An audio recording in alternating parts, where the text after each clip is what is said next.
As Joseph Smith lay close to death from the deadly cholera that struck Zion's camp, he wondered what would happen to the church if he were to die in the near future. He quickly realized he had to share his knowledge and the keys of the kingdom before he died. As soon as he got well, he earnestly began to teach, call, and empower leaders with the Lord's guidance. Now, through Zion's camp, the Lord had prepared many people to hold these keys and callings to support his church. It was as if Joseph held the master keys and was now allowed to make copies to share with chosen disciples.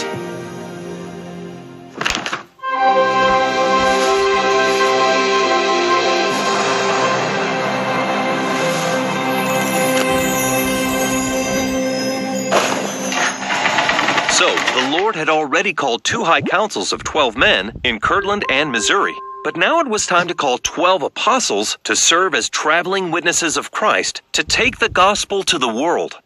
Years earlier, Oliver Cowdery, David Whitmer, and Martin Harris, the 3 witnesses, had been charged with finding these 12 apostles, and Joseph now asked them to spiritually prepare for an upcoming conference where the calls would be made, and told them to hop to it.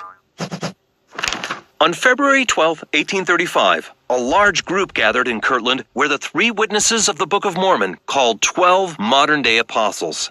The congregation sustained the callings, and the apostles were ordained, blessed, and then prepared to serve missions. Out of the 12 apostles, 9 had marched with Zion's camp. These apostles included 2 sets of brothers, Luke and Lyman Johnson, Elsa and John's sons, and the great missionaries Parley and Orson Pratt.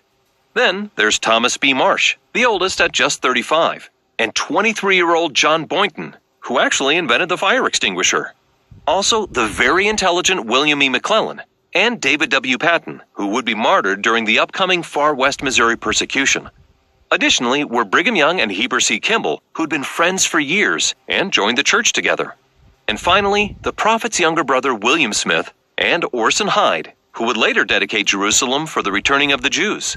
Now these 12 soon began serving numerous missions, 2 by 2, to the East, Canada, and to England, which greatly increased church membership.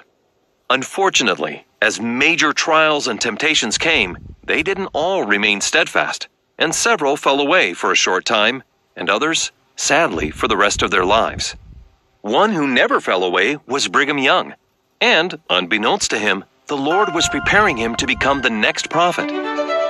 Now, Brigham had always been very poor. In fact, when he first arrived in Kirtland, he was wearing all borrowed clothing. But he was a very hard worker and spent years searching for eternal truths.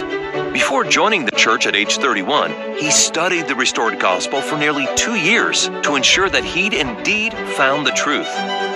Upon meeting Joseph for the first time, he recalled, "I received the sure testimony by the spirit of prophecy that Joseph was all that any man could believe him to be as a true prophet."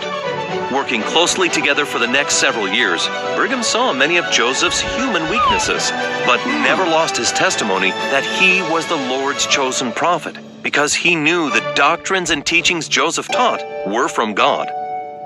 Brigham was loyal to Jesus Christ and to Joseph. One night, as Brigham was sleeping, he awoke to hear a man outside loudly declaring all sorts of negative things about Joseph. Brigham quickly got dressed, ran outside, grabbed the man, and warned, "We have the Lord's prophet right here, and we do not want the devil's prophet yelling around the streets."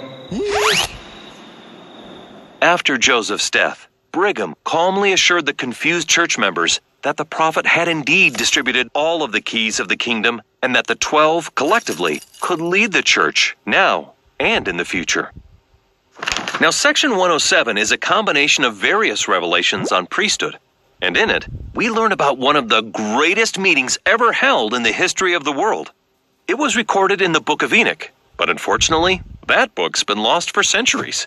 Fortunately, Joseph saw the whole event in a vision while he was giving a blessing to his father. In this vision, Joseph saw Adam, of Adam and Eve fame, gather his family in the valley of Adam-on-Diamond to bless them before he died.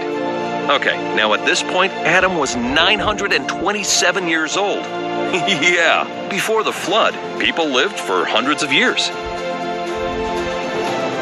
Well, he called all of his righteous posterity together, and there were a lot of them, including sons, grandsons, and great-great-great-great-great-grandsons, like Seth, Enos, Canaan, Jared, Enoch, and Methuselah. Incredibly bowed down with age, Adam individually gave patriarchal blessings to these great priesthood holders along with priesthood keys, and then blessed his entire family. Then Jesus Christ appeared and gloriously spoke to the entire gathering. Further revelations in the Doctrine and Covenants divulge that another important gathering will again take place in Adam-ondi-Ahman, just before the Savior's second coming.